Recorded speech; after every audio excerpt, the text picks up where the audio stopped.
the examples you see of positive improvement are essentially set up outside, quote unquote, the system.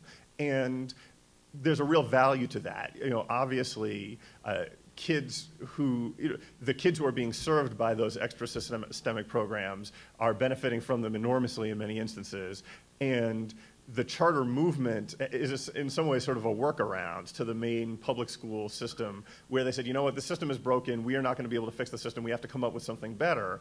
And in many instances, charter schools have done quite well, and that does put some amount of pressure on the main system. But it ends up being in a very uneasy equilibrium, and I think a lot of people don't appreciate just how hard that can be. I had a very interesting conversation last summer with a relatively prominent civic leader who was saying that, she wanted to get involved in an effort to start a new example school that would do everything right and that you could take people to and show them sort of, here's what it should look like.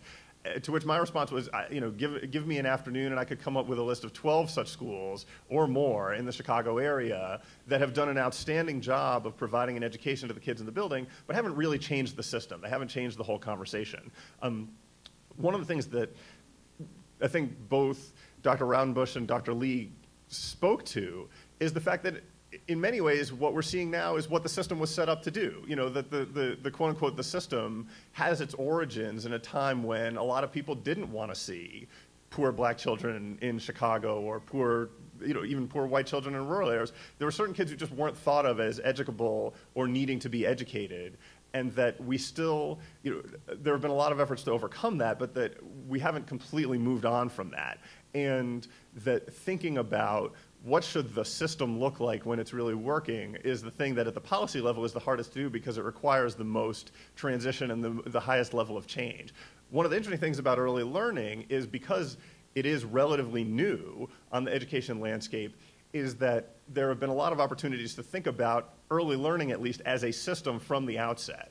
And in Illinois, that's been a very strong commitment of the Early Learning Council. And not to say that that's made things perfect, but that at least there's a recognition that this has to be a system, not just a bunch of pieces scattered to the wind, and maybe they'll connect somehow, maybe they won't.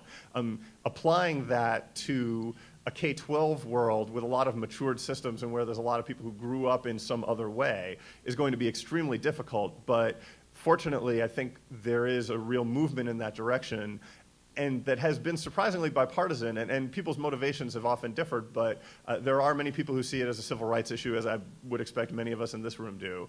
It's also a very significant economic issue, that when you look at the global competitiveness of the United States, that the fact that there's a whole segment of the population that we're not even trying, really, to get educated to the point that they can have the kind of high-end jobs that we're competing with other countries for, that if we can unlock some of that potential, it could have a very significant impact. And I think a lot of people, for whichever motivation they come to it, are now recognizing that we have to do a great deal more in terms of making the K-12 system connect through early learning, connect with higher ed, and produce graduates who are capable of some of the higher order thinking skills that we're all trying to encourage.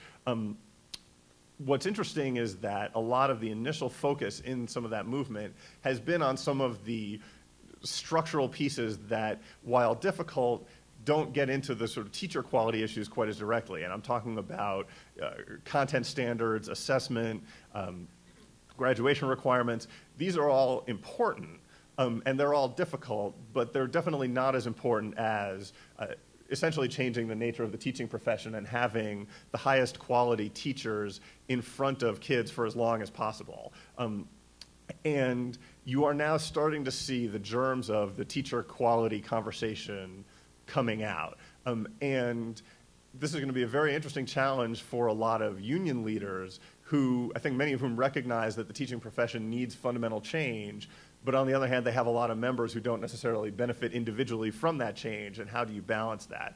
So this is not going to happen overnight, but it's encouraging to see some movement in the right direction. And certainly in a lot of the quiet conversations that people are having about this issue, there's a recognition that there's a lot of agreement on where things need to move, and the challenge now is figuring out how to do it in a way that is sort of politically feasible. And I don't know that we have all the answers on that, but I know a lot of people much smarter than myself are working very hard on that.